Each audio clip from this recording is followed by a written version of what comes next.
புள்ளையா இது? அடியே புள்ளைகிட்ட என்ன விளையாண்டுட்டு இருக்கா? சும்மா புள்ளைகிட்ட பால் வச்சு விளையாண்டுட்டு இருந்தேங்க. தம்பி அப்பாவுக்கு ஒரு பால் விட்டாரு. அப்பாக்கா குடு குடு குடு. அப்ப மவனே. தம்பி நீ விட்டேரிப்பா. அப்பா எல்லாம் வாலிபால் பிளேயர், நீ விட்டேரிப்பா. முத்து சொட்ட முத்து. தக்காளி வாங்கிக்கடா. ஐயோ ஆத்தாடி.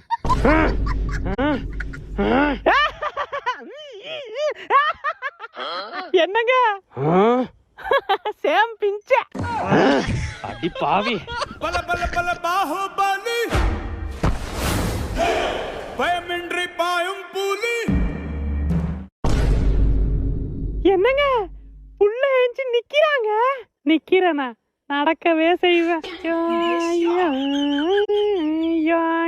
ஏங்க புள்ள நடக்கிறாங்க. அப்புறம் என்ன தம்பி கடைக்கு போய் 10 ரூபா பால் பாக்கெட் வாங்கிட்டு வா.